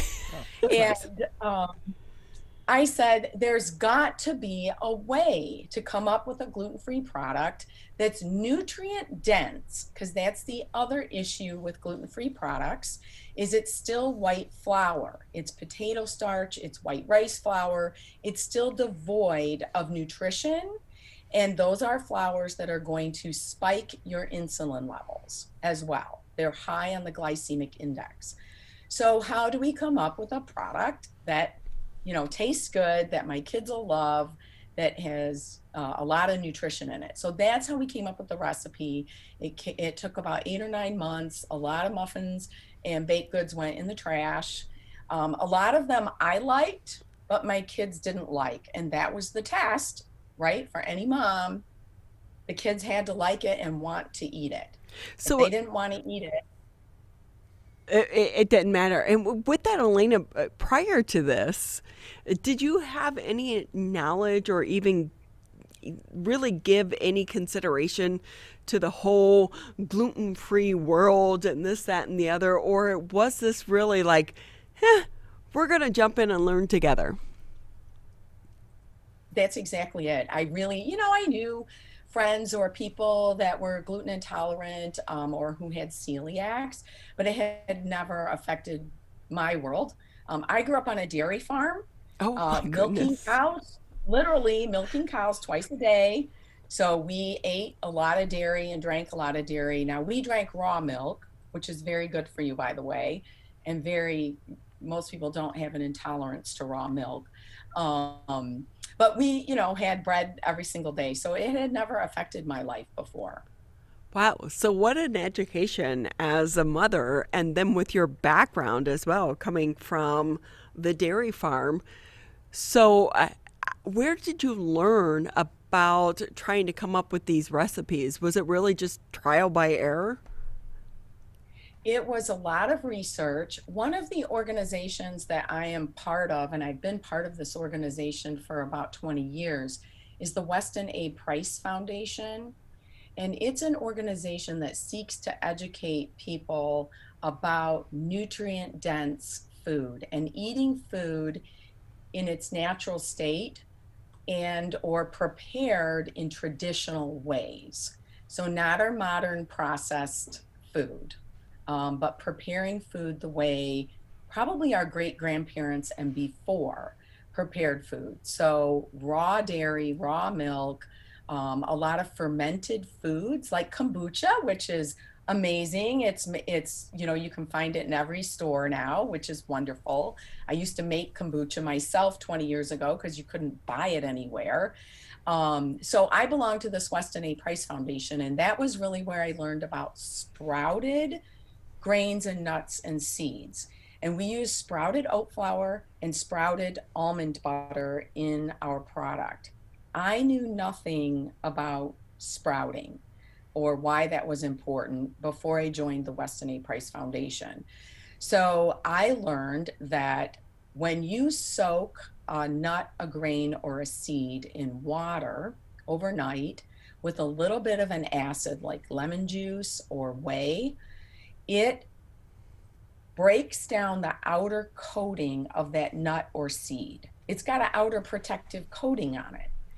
That outer coating is very hard for us to digest as humans. And actually in the Bible, in Deuteronomy, we were told to soak our grains overnight. I don't think that was in there just for the heck of it to make things more difficult. I think that was in there for a reason. It makes everything more bioavailable to our body, all the nutrition in there. Like when you think about a seed, right? When a seed gets watered, gets in the right conditions, and it gets water and the nutrition it needs to sprout, a whole bunch of amazing things happen inside that seed that make all that nutrition and all those great enzymes wake up and come to life. And once that happens, when we consume it, our body gets so much more out of it. So a lot of people really have they think they have a gluten intolerance, but it is really the fact that we don't soak our grains and nuts anymore. And it's that outer coating that is causing us digestive distress. So how does that factor into your muffins? Can we buy this or do we have to like soak the stuff? Because one thing we know about today's American consumer, we're about ease and convenience. That's exactly right. And that's exactly why we came up with this product in the form that we came up with it in. So our product is made with the sprouted oat flour. So you don't have to go get oats and soak them overnight and sprout them and make flour out of it. But it's got sprouted oat flour, sprouted almond butter, and then depending on the flavor, it either has sweet potato puree, butternut squash, or pumpkin in it. So again, to pack that nutrition into it, sneaky way to get vegetables into your kids without them knowing they're getting vegetables. And then the product is sold, and you can see the container on the screen here. This is our sweet potato cinnamon with chocolate chips, and it's sold in a 15.5 ounce container frozen. So it's a frozen batter. So all you have to do is take it home, you thaw it, you scoop it, you bake it. And you can bake it in a lot of different forms. And on our website at sproutbake.com, we have a whole bunch of videos. You can make it into muffins, cupcakes, quick breads, coffee cake. My daughter made my birthday cake out of it. We have a double chocolate flavor that's great as a, call it a cupcake and put frosting on it, and the kids think they're eating a chocolate cupcake. See, with that, hey, but wouldn't the frosting kind of offset the goodness, the good things you're trying to do? Yeah, it depends on what kind of frosting you make. You can make cashew cream made out of cashews to put on top, or you can make coconut cream, which is really good for you. So it really is one of those things where you're talking about, like, this grew out of a mother's love for her daughter and had to find things for her to be able to enjoy, and now you made it into a business. And but when we take things and we freeze them, is it just as pure and natural as if we were just going ahead and taking them from, the raw ingredients that we made in our home? Yes, actually, the studies show that fruits and vegetables that have been flash frozen right from the field or the garden retain a much higher nutrient content than something that's canned or otherwise processed. Freezing actually, like, boom, just locks everything into it. So it's a great way. Plus, the nice thing is you can buy them. They're good up to 6 months in the freezer, the containers. So you just pull one out whenever you want to make, fresh muffins or cupcakes. The other cool thing about it is once you thaw the batter, you can customize it. So our lemon chia seed is great with blueberries stirred in or cranberries stirred in. You could stir nuts in. You can take the base of it, so to speak, right? The batter, thaw it, and you can kind of create something, that you want to create to your liking. Did you ever imagine all those years ago trying to come up with these new ingredients, something that your daughter could enjoy, that it would end up in this business? Because you now not only have an online presence, but a storefront as well. Yeah, we actually fell into the storefront, so to speak. We have an ice cream shop in downtown Lake Orion. And the reason we ended up with the ice cream shop is because we were looking for a kitchen. It wasn't because we were looking for an ice cream shop. We needed a kitchen to produce the product in. And I reached out to the guys at 20 Front Street, which is where I'm below. It's a live music venue in downtown Lake Orion. I reached out to them because I knew they had a kitchen, and I thought maybe I could just use it on Sunday, Monday, because they're closed on Sunday and Monday. And then they offered us the whole lower level, which is where the ice cream shop was. And they said, hey, you can sell ice cream too. So we ended up in the ice cream business, which is fitting since I grew up on a dairy farm. See how the world just like put it all together for you, all the pieces of the puzzle so that you could get to this day.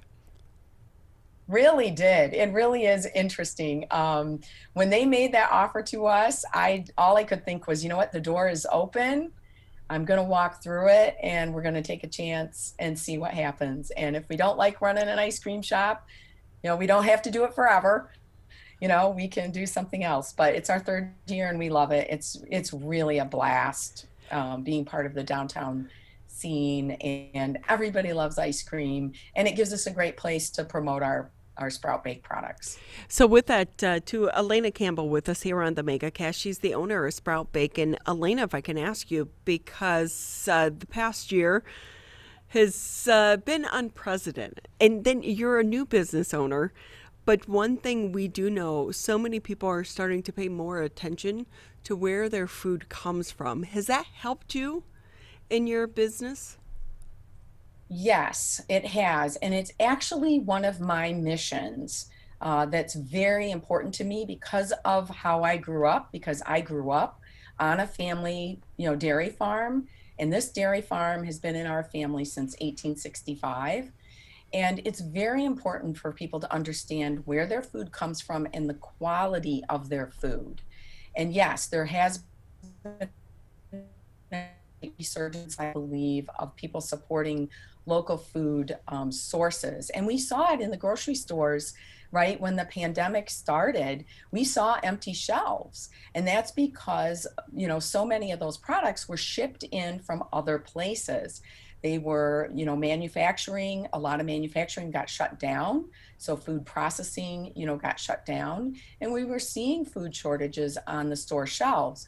But when you're buying your food locally from a local farmer, a local food processor, it's much more unlikely to happen because you're not reliant on those large corporations for your food. We support a local farm in Metamora called Kairos Farm. It's a community-supported agriculture farm, and it's run by a very wonderful couple.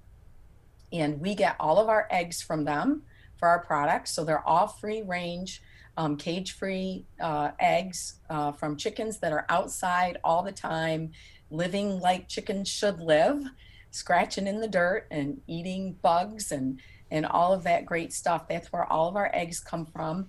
And then every week we get a box of fresh vegetables from the farm. We just got our first box for the summer last week. So we got fresh turnips and cucumbers and spinach and everything straight from this farm up in Metamora. And we have partnered with them to help cross-promote them. We're actually a pickup spot for 26 families in Lake Orion that get vegetables from them every week. We are the pickup spot, and that's how we can help them out. And we just love it. And it is one of my passions and missions is to teach people and educate people about local food and how important it is to know your local farmer and to support your local farmer. Well, let's all hope that is the huge silver lining coming out of the pandemic. Again, Alaina Campbell with us here on the Megacast. She's the owner of Sprout Bake, Lake Orion. I know the sweet potato cinnamon muffin is your most popular. Before we say goodbye, the other two big brands, and how can people find your product if they don't live in the Lake Orion area? So we also have our double chocolate. We have lemon chia seed, we have pumpkin spice, and we have a chocolate 5-spice. And that has Chinese 5-spice in it. So it has a little bit of a licorice hint to it. And we sell it at Lucky's Natural Foods in downtown Lake Orion. We sell it, of course, at our ice cream shop. We also sell it at Merchant Market, which is at Fieldstone Winery and Hard Cider in downtown Rochester. And we also sell it at the Cheese Lady in Rochester.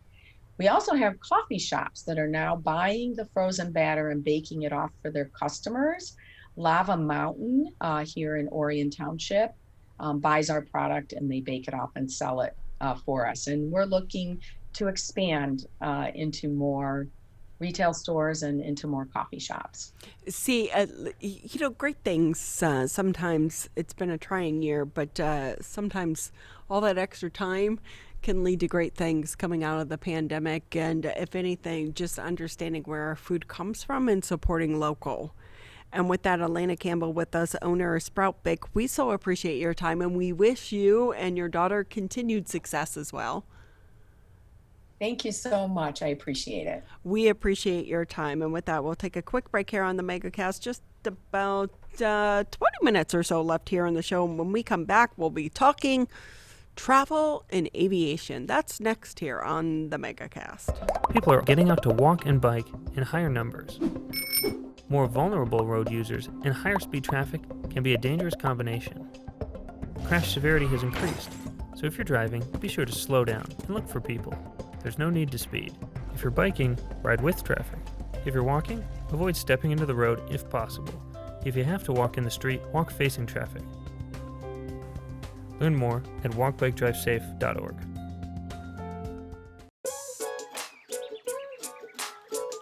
One of the things you can look for in your friends is a change in behavior. These can be big changes, they can be small changes in mood, physical appearance. They may be sleeping less or sleeping more, drinking more, or their eating patterns may be different. One big change that can be pretty obvious is change in motivation. Do they no longer want to play basketball? Do they no longer want to play video games?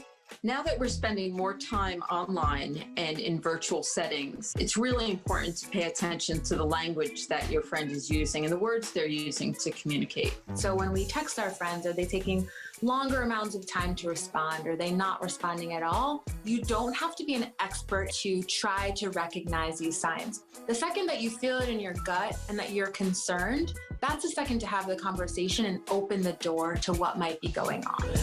Whatever gets you talking.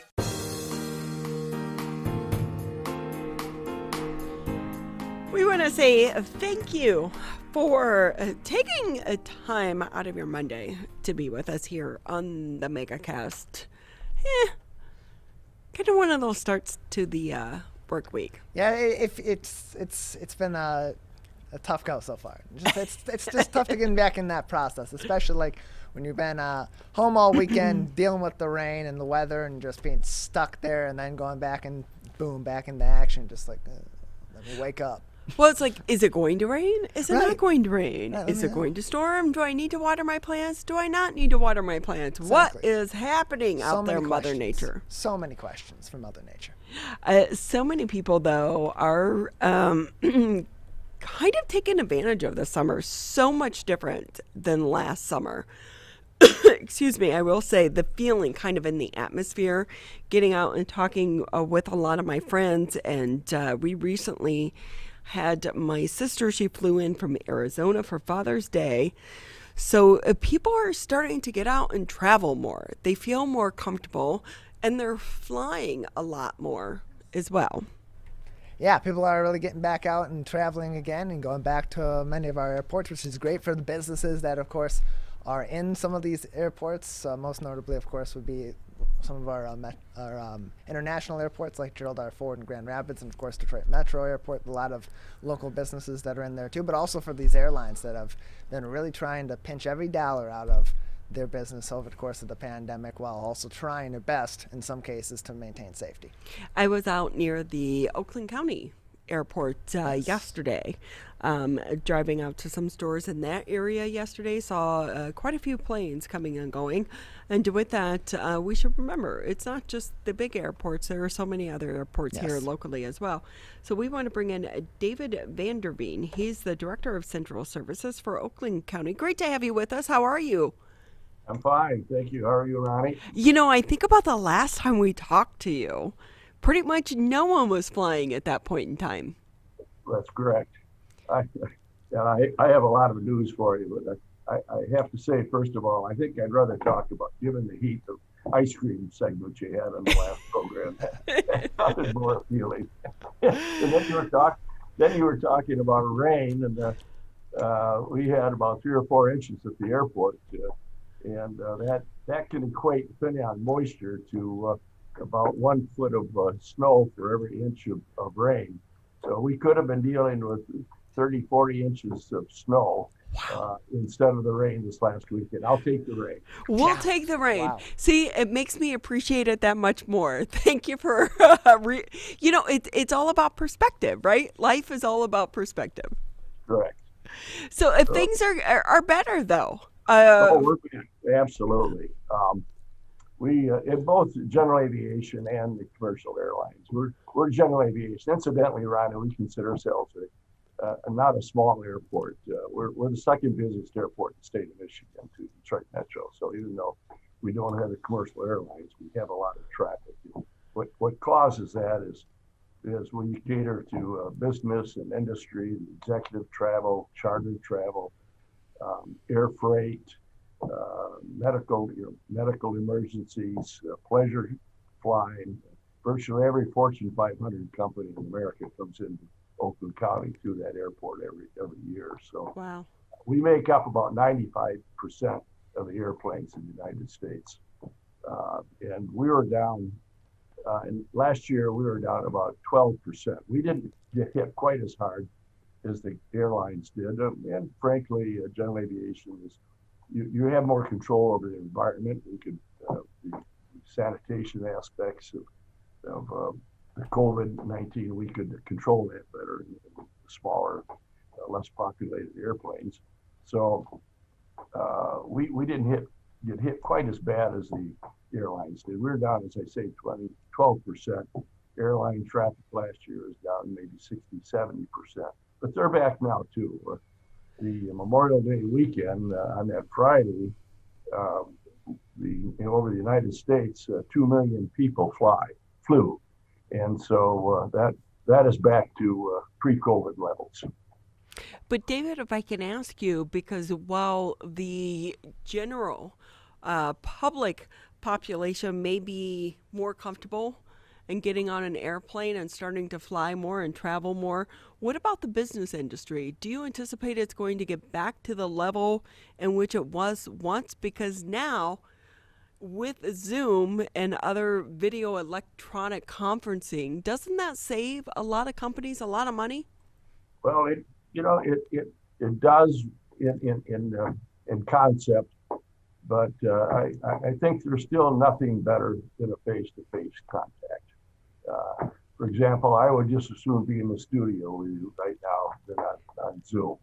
But no, I understand that our society is going to go some changes. Certainly, people will be more working at home. There'll be a need for less travel. But general aviation, you still have air charter when people need to be face to face. We still have air freight. I think the business of aviation will continue to come back just as strong as it's always been. So with that, there in Oakland County, things are picking up. But would you say it's pre-pandemic levels right now, or no question, we're back. Really? That's awesome. Yeah. We are going to have some delays this summer. In fact, a week from tomorrow, we'll be starting the resurfacing of our major runway, and we'll have to rehabilitate the whole runway. That's a project. It's $11.5 million project, which is quite an expense, but we need to do it. Potholes don't work in runways. No, they don't work on runways, and they don't work on regular roadways either, but especially on runways. But exactly. So we have to maintain a good surface out there. The project's going to take, they estimate 115 days. So we'll be under construction from now until the end of October. We do have a parallel runway, which will take a lot of the traffic that ordinarily would use the main runway. So we will not be closed. We'll still be open. That's good. So again, David Vanderveen with us here on the Megacast. He's the Director of Central Services for Oakland County. And if I can ask you, David, too, when we're talking about the airport, so much focus right now is based on employees and employee shortage and staffing levels. How is that looking right now in the aviation center out there at Oakland County? From the airport standpoint, our employees are critical to keep the airport operating. We've maintained the staff as we always have. There's something attractive about aviation. We have not noticed the shortage in our staff yet. However, we're going to return to a pilot/aviation mechanic shortage. With things resuming as they were, we've had a lot of people retiring in aviation. Of course, they've undergone the same stresses that a lot of other industries have. We've got a short-term reprieve from that, but I think the number of pilots and the number of aviation mechanics is going to be critical in the next few years. How do we attract that next generation? Well, America's always had a romance with flying. I think that, and the salaries of the pilots, it takes you a while to get there, but they're very attractive salaries when you get to the airlines and the major air freight carriers. We have, by the way, speaking of romance with aviation, we have coming to the airport July 8th through 11th. That's just right around the corner. The Air Power History Tour, which is put on by the Commemorative Air Force, and we'll have the B-24, which was made at Willow Run, the Liberator, and during World War II, and we'll have a P-51, the number of fighter jets, and those will be on display on the ramp, and also they'll offer air rides. Now, the air rides, I understand, are booked, but you can tour the cockpits and see the airplanes. There's a slight fee to it, $20 for adults. Youth is 11 to 17 is $10, and kids are free under 11. And it's really, they need to charge to keep, this is a nonprofit group to keep the airplanes operational, and it's quite exciting for the kids, adults to come out. So that's July 11 through 17. And again, that's open to the public, David? Excuse me, July 8th through July 11th. I spoke. Yes, that is open to the public. We invite people to come out and see the aircraft. Now, this is different than the actual air show that you typically put on every year? Yeah, unfortunately, because of COVID, we're not going to be able to have an open house air show this year. We by the time we announced, or the governor announced, that we could open things back up, we didn't have enough time to book the acts. And besides that, we'll be under construction in the main runway, so we'll have to that's one thing we'll have to postpone till next year. But next year we'll be back. Just about 5 minutes left here on the Megacast. Again, we're speaking with David Vanderveen. He's the Director of Central Services for Oakland County. And we'll look forward to the air show. And so many people should realize as we go into the summer months and everything is starting to reopen. Like, of course, we know the big fireworks are happening tonight, but it's not open to the public. And it's because these events, David, as you just mentioned, they take months of planning. And you're trying to navigate this post-pandemic world when the restrictions were still in place. But when it comes to the actual airport, you are back. You're pretty much running operations as normal. Is the airport actually open 24/7? Yes, it is. Yep. Just to let you know, I bought a lotto ticket for this weekend, and if I won the Mega Millions, I'm going to buy a private airplane so I can fly in and out of there because it's so much closer to my home. If you need a pilot, I can find one for you. I will retrain myself. I need to be, but thank you. I do need to. If we have a shortage of time, I understand. But no, you're good. Keep going. I want to bring something to your attention, Ronnie, that we'll be hearing probably more about, and that is the PFAS issue. Are you familiar with that at all? Yes, absolutely. Okay. As you know, it's a large group of man-made chemicals. You use it every day, and your carpet, clothing, your household pots and pans, and the chemical is very resistant to heat, water, and oil. It's also very effective in fighting fires. The FAA has required us to use that. Actually, PFAS has been around since the mid-60s, but we're required by the FAA to use it. And at the same time now, the EPA, the Environmental Protection Agency, and the Michigan Department of Environment and Great Lakes and Energy, EGLE, are saying that an accumulation of PFAS is bad, and so we're among the 20 airports in the state of Michigan who are being tested for PFAS, and we have discovered some on the airport, and so we're going to continue to monitor it.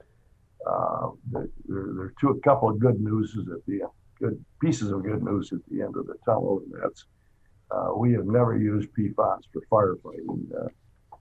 I'd like to say we knew years ago that the accumulation of this in the environment is bad.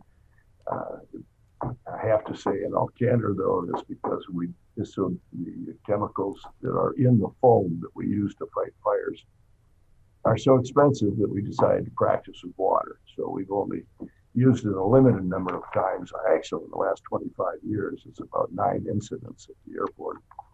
And the other piece of good news is that in 2018, the U.S. Congress, when they adopted the FAA Reauthorization Act, gave the FAA for 3 years to find another suitable firefighting foam.